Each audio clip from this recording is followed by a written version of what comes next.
이슈가 뭐니? 이 시간은 잘 듣는 것만으로도 돈이 되는 귀한 정보를 드립니다. 세금 줄이는 법, 부동산, 주식, 동향까지 각 분야의 일타 강사들이 전해드리죠. 오늘은 절세로 이름난 세테크 전문가 신한은행 팀장 우병탁 세무사 모셨습니다. 어서 오십시오. 어서 오세요. 네, 안녕하세요. 네, 와주셔서 감사합니다. 자, 오늘의 세테크 주제는 부부 공동 명의죠. 네, 요즘 높은 집값 때문에 신혼집 과정 마련 과정에서 이제 신부가 비용을 분담하는 경우가 많잖아요. 요즘 많죠. 뭐 예전에는 남자가 뭐 거의 다 부담했는데 요즘에 그러다 보니까 과거에는 남자가 단독으로 이제 집 등기를 하거나 명의를 했는데 이제는 부부 공동 명의가 거의 대세가 됐다. 뭐 이런 얘기들이 많더라고요. 그래서 그 부부 공동 명의가 세금에는 어떤 영향을 줄지, 그다음에 이번 그 또 이런 것들이 어떻게 우리 좀 생활에는 나타나고 있는지 이런 문제 한번 잘 살펴보겠습니다. 그래서 얘기를 드리는데 네, 오늘 방송 들으시면서 네. 혹시 내 사정도 비슷하다, 궁금한 거 있다, 들어보니까 아 이거는 알고 넘어가야겠다 싶은 이야기들이 있으실 거예요. 들으시면서 세테크에 관한 궁금증까지 포함해 문자 주세요. 같은 번호 샵 0945. 0945 앞에 우물정 붙습니다. 단문 50원, 장문 100원 유료 문자, YTN 앱, 유튜브 댓글창 모두 열어두겠습니다. 자, 근데 그 요즘에 지금 제가 좀 전에 말씀드렸지만 요즘에는 이제 부부 공동 명의가 많이 이제 대세라고 하는데 실제 그 현장에서 느끼시는 거 어떻습니까? 요즘 뭐 남자보다는 이렇게 남녀 공동으로 하는 게 거의 뭐 이렇게 흔한 대세처럼 되고 있습니다. 비율이 어느 정도일까요? 네, 뭐 정확한 비율을 알기는 어렵지만 네. 이전에는 우리 부모님 세대들의 경우에는 대부분 남자분들 위주로 되어 있었다고 한다면 네. 요즘은 거의 대부분 남녀 공동 비율로 하는 것들이 추세이고요. 아, 네. 5대5 정도? 네, 뭐 여러 가지 이유가 있겠지만 이제 맞벌이, 자금 네네. 출처가 양쪽으로 다 생기고 있다라고 하는 그렇죠. 것도 중요한 네. 요소고 또 네. 세금 측면에서도 유리한 측면이 있어서 그런 것 같습니다. 네. 자, 오늘도 절세에 대한 얘기 나누겠는데 어김없이 상담 도착해 있습니다. 사연 한번 만나보겠습니다. 안녕하세요. 저는 서초구에 거주하는 40대의 직장인입니다. 저는 최근 10년 전에 취득한 주택 처분을 결정했습니다. 아이들이 커가면서 집이 좁게 느껴지는 데다 중학교 입학을 앞둔 첫째 딸의 학군지 선정도 고려해야 했기 때문이죠. 그간 주택 가격은 꽤 올랐지만 양도소득세 등 세금 걱정은 없었습니다. 10년 전 주택을 취득할 당시 1세대 1주택에는 세금, 처분 세금이 면제된다는 얘기를 들었기 때문이죠. 하지만 최근에 예상치 못한 변수에 깜짝 놀랐습니다. 제 주택이 처분 시 세금이 부과되는 고가 주택에 해당한다는 겁니다. 심지어 세금 규모도 적지 않아 미리 골라놓은 매물을 구매하기도 힘든 상황이 돼버렸습니다. 이러지도 저러지도 못하고 있는데 사연을 들은 직장 동료가 주택을 부부 공동 명의로 변경할 시 세금이 면제될 수 있다는 조언을 해줬어요. 마음이 급합니다. 세금 전문가 탁 선생님, 이 방법이 정말 세금을 아끼는 방법이 될지요? 하고 질문 주셨어요. 네. 바로 네. 답변 말씀드릴까요? 음. 네. 1주택의 경우에는 비과세를 해줍니다. 양도세 얘기고요. 네. 다만 무한정으로 비과세를 해주는 것은 아닌데요. 네네. 팔 때 가격이 12억 원이 넘게 되면 비과세를 받는다 하더라도 12억을 넘는 부분에 대해서는 과세를 합니다. 네. 만약에 비과세를 무한정으로 해주게 되면 그러니까 1주택이라고 해서 무조건 비과세를 해주게 되면 50억, 100억짜리 집 같은 그쵸. 경우에도 세금을 하나도 내지 않는 문제가 생기게 되니까 이건 형평에 맞지 않겠죠. 네. 물론 이제 그 기준이 되는 12억이라고 하는 금액이 좀 너무 작은 게 아닌가라는 생각을 하실 수 있는데요. 서울주택의 평균 가격 정도 되는 거네요. 그렇죠. 네. 그 평균을 감안해서 이게 지금 정해지게 되는 거고요. 네. 조금 느리기는 하지만 어쨌든 여기 몇 년에 한 번씩 올라가기도 합니다. 그래서 중전에는 9억이었었는데 아. 지금 현재는 12억까지 올라가져 있는 상태입니다. 그렇군요. 네. 그러면 부부 공동 명의가 실제로 도움이 된다. 그 얘기신 거죠. 예, 뭐 실제로 양도세를 계산할 때 여러 가지 측면에서 이제 그 세금 크기 자체가 공동명의가 훨씬 더 유리하다라고 하는 거고요. 네. 12억 원을 넘는 부분에 대해서 그 차익에 대한 세금이 나오게 된다라고 말씀을 드렸는데 예를 들어서 한 5억에 사서 네. 20억에 판다. 네. 이렇게 가정을 해보면요. 얻은 이익은 15억 원 정도가 되시는 그렇죠. 상황이고요. 네, 네, 네. 여기서 전체 양도 차익 중에서 12억 원이 초과하는 부분에 네, 해당하는 네. 차익. 그 비율을 계산해 보면 20분의 8이 됩니다. 그러니까 네. 양도금액분의 양도금액 20에서 12억 기준이 12억을 빼면 20분의 8이 되고요. 5분의 2 정도 되죠. 그래서 10억 5분의 2인 10억에 대해서만 세금이 매겨지게 되고요. 이 10억에 대해서 세금을 계산하면 이제 거주 기간이나 보유 기간에 따라서 장기 보유 특별 공제라는 거를 네. 추가적으로 해주게 되는데 가령 10년 정도 이분이 사셨다라고 한다면 이제 80%를 또 추가로 공제해줘요. 그러면 네. 10억의 차익 중에서 다시 8억을 제외하고 나머지 2억에 대해서만 세금이 나오게 되고요. 네. 그러면 이제 최종적으로 단독 명의일 때 내셔야 되는 세금은 약 6천만 원 정도가 네. 된다고 할 수 있습니다. 그래서 전체 차익에 대해서 비해서는 10년의 장기 보유 특별 공제를 받게 되면 내야 되는 세금은 그렇게까지 크지는 않은데 네.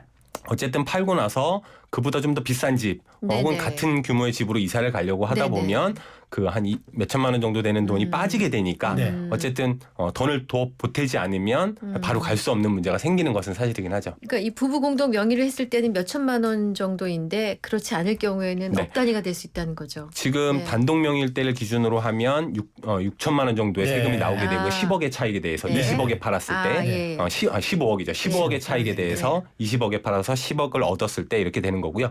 만약에 이제 공동 명의였다라고 네. 하면 각자 한 2천만 원 정도, 둘이 네. 합치면 4천만 원 4천만 정도가 원 되니까 정도. 네. 2천만 원 정도를 그냥 명의를 공동 명의를 했다는 사실만으로도 줄일 수 있게 되는 상황이 근데 됩니다. 국세청에서 봤을 때 네.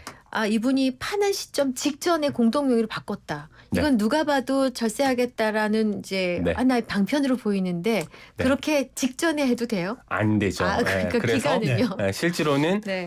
원래 풀 전체적인 걸 다 받으려면 10년 전에 최소한 해야 되는데 예. 10년 전이라고 하더라도 만약에 이제 지금 시점에서 가령 예를 들면 네. 10년 뒤에 팔 것을 만약에 이사를 중지하시고 10년 뒤에 그러면 명의를 세금을 줄이기 위해서 명의를 증여를 한 다음에 다시 하려고 하더라도 증여를 하는 과정 중에서도 취득세가 나오게 됩니다.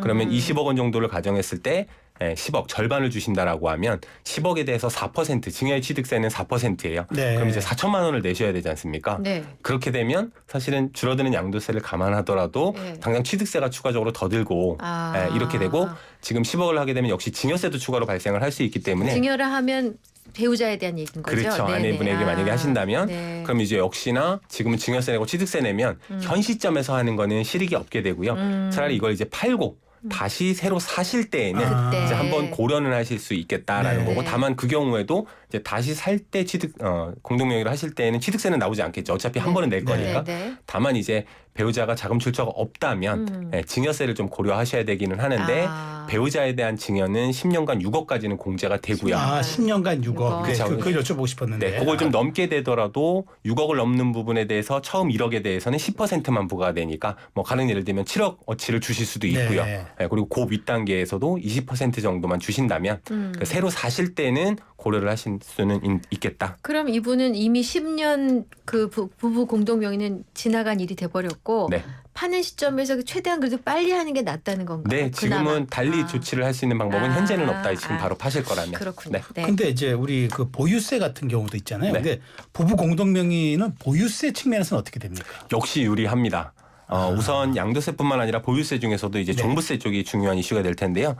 종부세도 역시 부부 공동 명의가 유리할 수 있는데 네. 종부세를 계산할 때 단독 명의인 1주택은 종부세에서도 12억. 물론 이때 이 12억은 기준 시가입니다. 그러니까 공시가격이기 때문에 실제 가격보다 조금 낮긴 한데 어쨌든 기준은 12억이에요. 네. 12억을 넘으면 단독 명의일 때는 종부세가 나오게 되고요. 네. 근데 공동 명의일 때는 각자 9억씩을 빼줍니다. 그러니까 각자 더하면 9억씩. 18억의 18억이 금액을 되네요. 차감하는 거니까 와. 네, 이 경우에는 똑같이 1주택이라고 하더라도 공동 명의일 때 더 유리해지는 측면이 있고요. 다만 단독 명의 1주택일 때는 대신에 뭐를 받게 되냐면 고령자 공제와 장기 보유 공제라고 하는 걸 또 종부세에서 해줍니다. 고령자 공제와 공제, 장기 보유 공제. 네. 장기 보유는 어느 정도 기준이 되나요? 기본적으로 5년 이상이면 장기 보유 5년 공제가 이상이면 장기 종부세에서는 보유가 네. 그러다 보니까 이거를 많이 받으실 수 있는 분들의 경우에는 고령이고 장기간 보유하신 분들의 보유하실 분들의 경우에는 단독 명의가 더 유리해질 수도 있겠죠. 네. 금액은 공제 금액은 더 낮은데 예. 여기서 세액 공제를 또 종부세에서 해주니까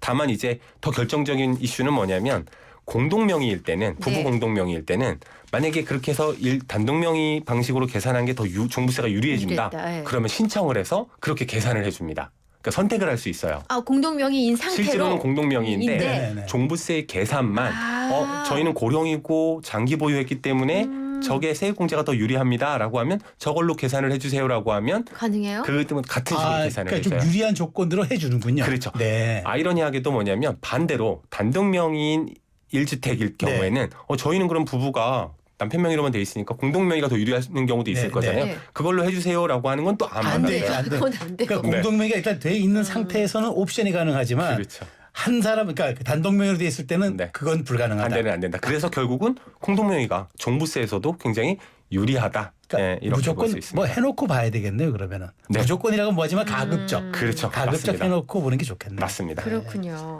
근데 아까 고령자 공제 얘기하실 때 네. 고령자의 기준은 몇 세? 고령자가 지금 65세부터 만 65세부터. 우리 법정 그 고령 노인에 대한 나이 노인에 대한 그걸 기준이 따라가시면 65세니까 그 연령이 더 높아지면 높아질수록 세액 공제율이 조금 더 올라갑니다. 가점되는군요. 10% 20% 30%. 네. 근데 네. 방금 그 전해드린 사연자의 경우에는 네. 그 종합부동산세랑 재산세를 매년 내고 있다는데 네. 이게 달라지는 부분이 있습니까? 네, 말씀드린 것처럼 공동명의를 하게 되면 종부세는 유리하게 단독명의일 때보다 더 낮아지게 되는 효과가 그거는 있는 거고요. 그렇고, 예, 예. 다만 이제 재산세는 네. 사람별로 부과하는 것이 아니라 물건으로 부과합니다. 그렇죠. 그래서 아. 결국은 명의를 몇 명으로 나누든지 그냥 n분의 1이기 네. 때문에 아, 더하면 그렇구나. 똑같습니다. 아, 네. 그렇군요. 네네. 자, 근데 이제 우리 그 아무래도 우리는 이제 여기서 절세에 대한 정보를 얻어야 되니까 네. 그럼 이제 부동산 보유 이제 양도에 대한 세금 말고도 그러니까 부부 공동 명의의 네. 세금 장점이 있다면 한번 다 좀 일목요연하게 설명해 주십시오. 네, 가장 큰 게 우선 나중 일이지만 한참 뒤에 일이 되겠지만 상속세도 일반적으로 줄어들 수 있습니다. 상속세도 줄어드는군요. 네, 상속세는 돌아가신 분을 기준으로 그분의 재산 전부를 네. 더해서 계산을 하게 되거든요. 네네. 재산이 만약에 지분으로 나눠져 있다라고 한다면 애초에 어느 한 분이 돌아가셨을 때 상속이 되는 재산 자체가 50대 반으로. 50이라면 그렇죠. 반만 되는 거니까 네. 기본적으로는 상속세가 누진세율 체계로 되어 있기 때문에 네. 순차적으로 다 결국은 넘어온다고 하더라도 나눠서 계산하는 효과 때문에 상속세에서도 부모님이 공동명의로 갖고 계신 게 유리하고요. 네. 그리고 이제 세금을 떠나서 일반적으로 재산이 현재까지는 대부분 남편들 명의로 되어 있는 경우가 굉장히 많은데요. 이런 경우에는 이제 아내분이 재산을 명의를 특히 집 같은 거를 나눠 갖게 되면 세금을 떠나서 아내분의 기분이 좋아지시는 장점도 있겠다. 이렇게 말씀드릴 수 있죠. 하나만 더 여쭤보고 광고 듣고 오겠습니다. 만일 1가구 2주택인데 네. 그럼 그것도 다 부부 공동 명의로 해두면 되나요? 자, 이 부분은 조금 복잡한 문제긴 한데 제 얘기는 네. 아니고요. 예, 실제로 그 종전에 이런 이슈들 때문에 그럼 네. 공동명의 이렇게 하는 경우들이 꽤 많이 늘어났었어요. 네. 근데 네. 문제는 직전에 종부세가 이 다주택이 지금 1주택을 전제로 공동명의가 네, 네, 항상 그렇죠. 유리하다고 예, 말씀을 예, 드린 예. 거고요. 네. 다주택이 될 때에는 네. 공동명의로 하면 0.5, 0.5 반대 다른 집도 0.5, 0.5가 그렇죠, 되잖아요. 그렇죠. 0.5밖에 안 갖고 있는데 네. 집수를 계산할 때는 두 채로 봅니다. 반밖에 안 갖고 있어도. 아. 지분 일부를 갖고 있어도 그러다 보니까 2주택에 따른 종부세로 계산이 되다 보니 아이고. 오히려 세금이 좀 많이 나오는 문제가 잠시 발생을 제가 그게 좀 했었고요. 궁금했어요. 네. 다만 이제 이게 문제가 좀 있어 보이잖아요. 네, 네. 그래서 최근 들어서 요 추가적으로 개정이 됐던 건 뭐냐면 이 경우에는 2주택 일정 금액까지는 이렇게 나눠져서 2주택이어도 금액을 놓고 보는구나. 네. 아주 금액이 커지기 전까지는 혹은 3주택 이상 되기 전까지는 그냥 같은 율로 계산하도록 다시 좀 개정은 됐습니다. 그럼 그거죠. 금액이 지금 크다 안 크다의 기준이 예를 들어서 뭐 6억, 9억, 12억 이런 수십억 단위를 아, 기준을 넘지 않으면 혹은 아니면? 3주택 이상만 아니라면 예. 그때는 역시 공동명의로 하셔도 지금은 큰 뭐한 차이는 10, 없다. 10 몇 억 이런 것도 괜찮다는 두 말씀. 채까지는 아. 뭐 기본적으로 그 정도 규모에서 더해서요, 아니면 각각? 더해서. 더해서. 네, 맞습니다. 아, 그렇군요. 알겠습니다. 여기서 잠깐 광고 듣고 오겠습니다. 네, 이슈앤피플 수요일 순서 함께하고 계세요. 이슈가 머니 신한은행의 우병탁 팀장님과 함께 절세 이야기, 특히 오늘 부부 공동명의와 관련된 얘기를 나누고 있는 중이었습니다. 관련해서 궁금증 있으신 분들은 샵 0945, 공동명의 관련한 거 아니어도 절세 관련한 궁금증 샵 0945로 받고 있습니다. 유료 문자입니다.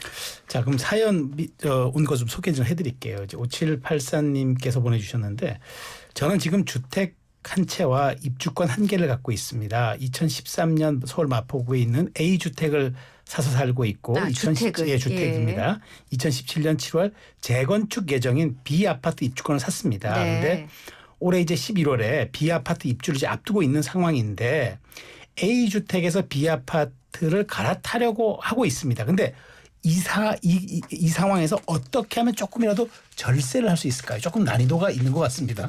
네. 우선 절세를 떠나서 재테크를 굉장히 잘하신 거죠. 잘하시는 분이군요. 많은 분들이 1주택의 범위 내에서 재테크를 하더라도 바로 이 일시적 2주택이라고 하는 이 규정을 이용해서 많이 재테크를 합니다. 시기를 잘 맞추면 네. 원래 갖고 있던 집의 집값 상승하는 기간 동안 새로 산 것 그리고 종전의 집을 팔아야 되는 기간 동안 사실은 2주택이셨던 거죠. 그렇죠. 따지고 네, 보면. 네, 그렇죠. 근데 이제 그거에 대해서 특례로 이사를 가기 위해서 이렇게 했으니까 비과세를 해주기 때문에 네. 그거를 활용하시는 케이스가 실제로도 될 거고요. 아. 이 경우에는 크게 두 가지 경로를 통해서 2주택 상태에서 팔게 되는 결과가 되더라도 마치 1주택만 있었던 것처럼 비과세를 받을 수 있습니다. 어떻게 하면 돼요? 원래는 이제 네. 기존 집을 사고 1년 있다가 두 번째 입주권 이거를 사셨다라는 네. 전제로 새로 입주권을 산 때로부터 첫 번째는 3년 안에 3년 안에 종전에 있던 집을 팔면 됩니다. 그러면 역시 1주택 1입주권인 상태지만 그러니까 실제로는 2주택이지만 네. 역시 기존 집을 비과세를 받을 수가 있게 되고요. 네.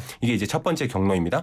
자, 그런데 입주권인 경우에는 3년이 되는 기간 동안 실제로 아직 집이 새로 안 지어졌을 지어질 가능성이 수 크죠. 있죠. 네, 보통 네. 이거보다 더 걸리니까. 네, 네. 지금 이분의 경우에도 마찬가지로 3년은 경과했지만 벌써 아직 3년 건까지 7년 됐습니다. 그렇죠. 지금. 네. 아직 안 됐던 거죠. 그래서 네. 이 경우에는 법은 굉장히 상식적입니다. 그래서 입주가 되지 않은 집에 들어가서 살 수는 없다 보니 없으니까. 3년이 지나서 기존 집을 판다고 하더라도 그러면 추가적인 요건을 갖춰라. 그럼 그 요건은 뭐냐면 집이 다 입주권이 지어지고 나서 3년이 되기 전에 세대 전원이 글로 가서 이사를 다 가서 1년 이상만 거기서 산다라고 하는 조건이면 이미 입주권을 산 지는 3년이 지났지만 네. 뭐 그게 7년이든 8년이든 요 조건을 갖추면 기본적으로 예전에 있던 집을 역시 비과세를 해준다.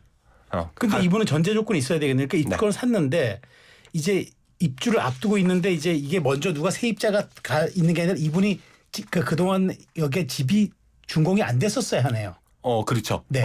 그러니까 집이 준공되고 나서도 가령 예를 들면 세입자를 잠깐 새로 살게 들일 수 해주는 경우가 있는데 있잖아요. 네. 2년 뒤에 3년이니 3년 안에니까 네. 3년 안에 그분한테 이제 2년 저게 직접 들어가서 살 거니까 네. 이제 그 처음 계약으로 일단 종료하겠습니다 이렇게 하고 네. 들어가신 다음에 그 뒤에 아무튼 1년 이상만 사시게 되면 그 새로 산 집의 조건으로 기존 집은 비과세를 받을 수 있다. 근데 말씀 중에 세대 전원이라고 하셨어요. 세대 전원입니다. 네. 혼자만 가거나 이게 안 네, 되는 그런 거예요? 것들은 안 된다라는 만약에 거죠. 세대 부모와 자식 둘이 네 가족이다 하면 네 명이 모두 들어가야 되는 그렇죠. 뜻인가요? 맞습니다. 왜냐하면 이런 겁니다. 기간을 말하자면 이런 케이스에서 한 10년 넘게도 2주택인 상태인 것처럼 그 시세 차익을 누릴 수도 있는 효과가 있는 거거든요. 네. 그러면 그럼에도 불구하고 이걸 비과세를 해주는 건 저희 가족이 투기 때문이 아니라 실제로 이사를 가서 살려고 이 입주권을 샀던 겁니다. 네. 이렇게 되는 조건을 그 세대 전원으로 보는 것이죠.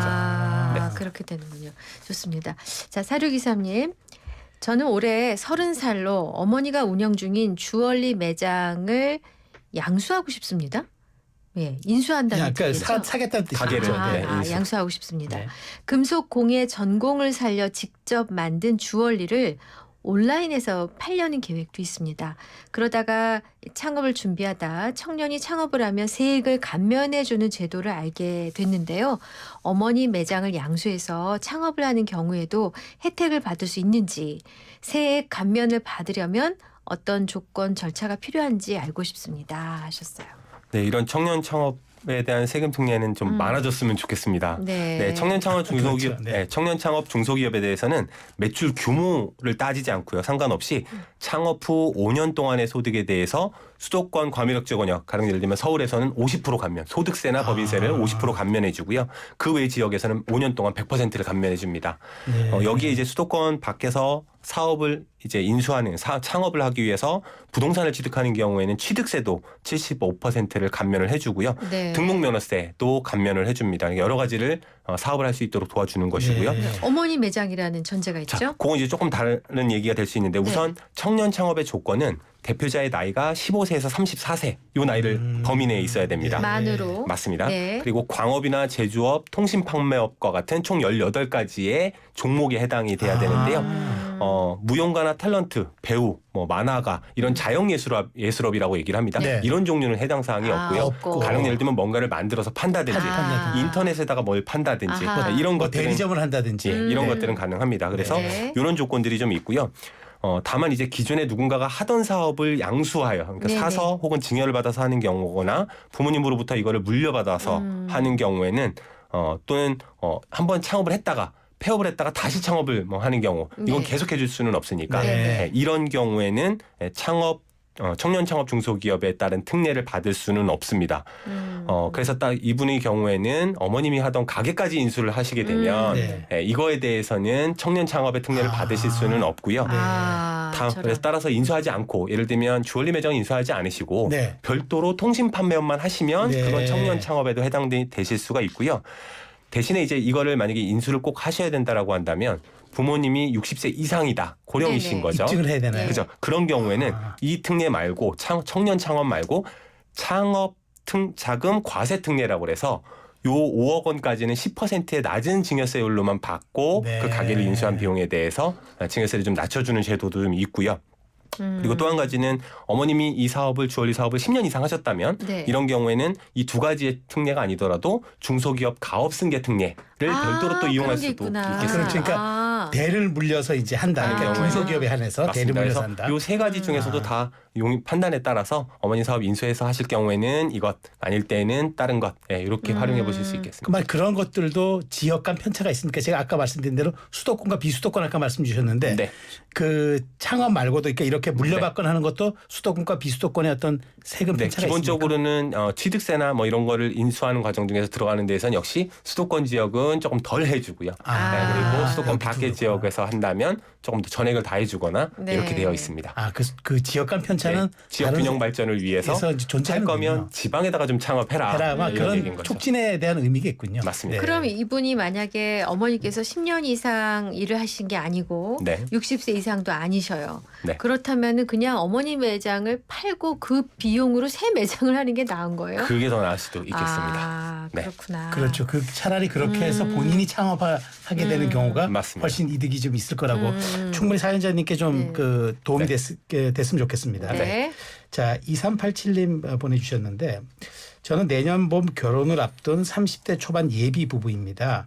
저는 신혼집 마련을 앞두고 부모님에게 2억 원을 빌리기로 했습니다. 근데 네. 부모 자식 간에 돈을 빌릴 때도 그냥 주고받으면 안 된다고 들었습니다.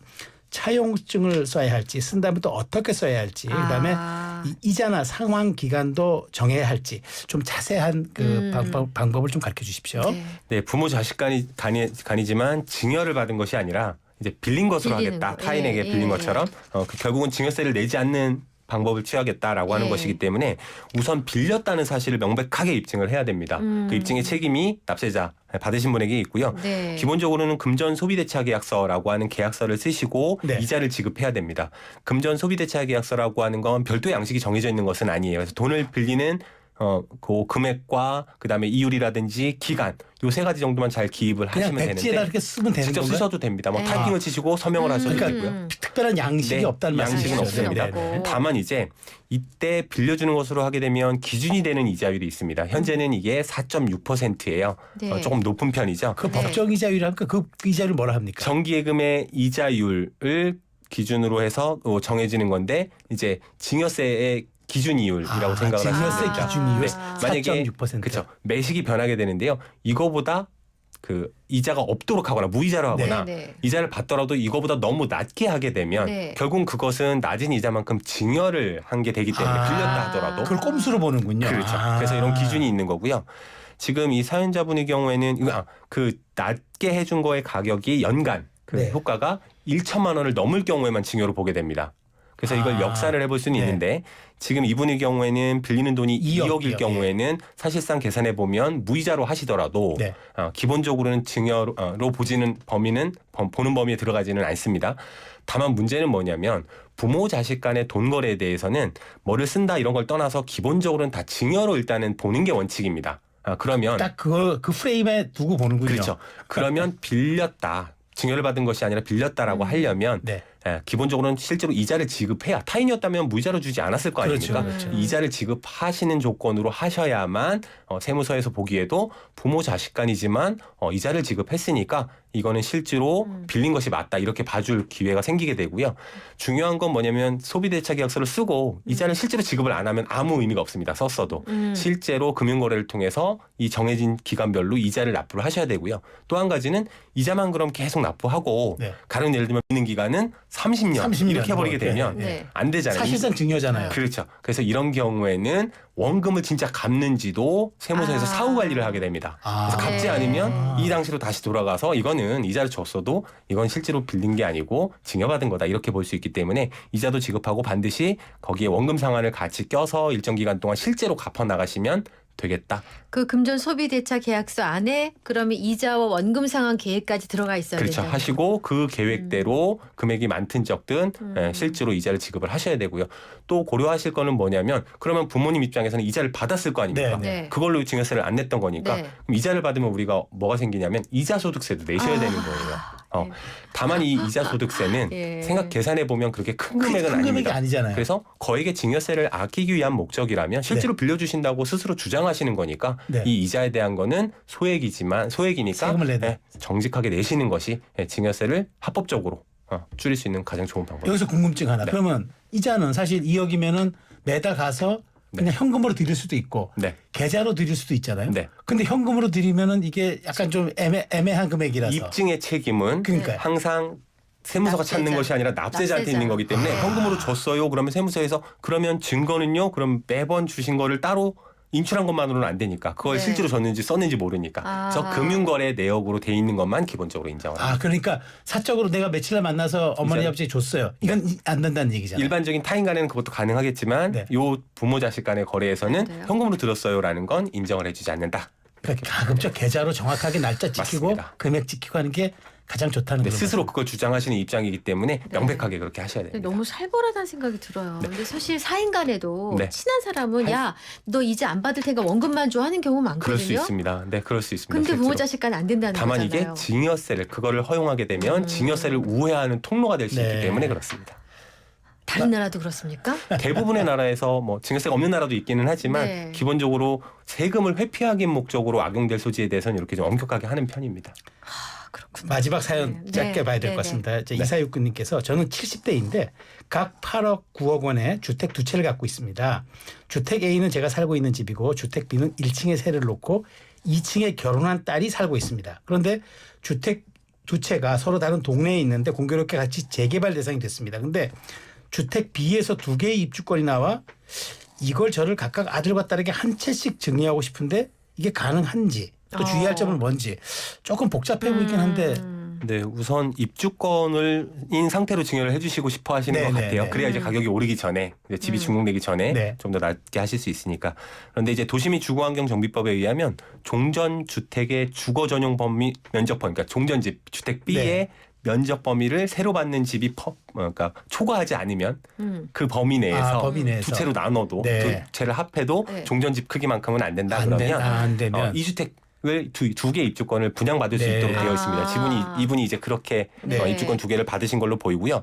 다만 이 중에 한 채는 반드시 주거 전용 면적이 60제곱미터를 넘지 않도록, 그러니까 흔히 얘기하면 20평대 아파트 그러니까 좀 밑이어야만 작네요. 네. 됩니다. 그래서 하나는 큰 거일 수 있지만 하나는 작은 거예요. 네. 또 하나의 조건은 뭐냐면 이 60제곱미터 이하의 입주권에 대해서는 준공이 되고 나서 3년 동안 준공 되기 전 기간도 마찬가지죠. 네. 증여를 해줄 수가 처분을 할 수가 없습니다. 네. 이 경우에는 아. 나머지 입주권 한 개만 아들이든 딸이든 먼저 입주권인 상태로 네. 증여를 해주실 수 있고 나머지 하나는 집이 지어지고 나서 3년 지난 다음에 처분할 수 있는 조건이 될 때 주실 수가 있다. 이렇게 보시면 됩니다. 그걸 꼭 명심하셔야 되겠네요. 네. 근데 재개발되면 보통 더 등치를 키우잖아요. 네, 근데 한 채로. 지금 그렇죠. 네. 키우는데 이 중에 둘 중에 하나는 더 작아야 된다고 얘기하시니까 이게 네. 왜 그런지 뭐 잘 모르겠어요. 그러니까 일반적으로 선호도가 요즘에는 큰 집, 그러니까 예. 이 경우에는 큰 집을 서로 두 채를 다 네. 받게 되면 그 기회가 다른 사람들한테 줄어들게 되니까 그 형평성 그럼 차원에서 두 채나 주는데 하나는 작은 걸로 해라. 알겠습니다. 이렇게 조건이 네. 되어 그런 있습니다. 의미군요. 네. 네. 자, 이슈가 뭐니? 오늘도 신한은행의 우병탁 팀장님과 함께 이 절세와 관련된 얘기를 나눠봤습니다. 오늘도 수고 많으셨습니다. 고맙습니다. 잘 들었습니다. 고맙습니다.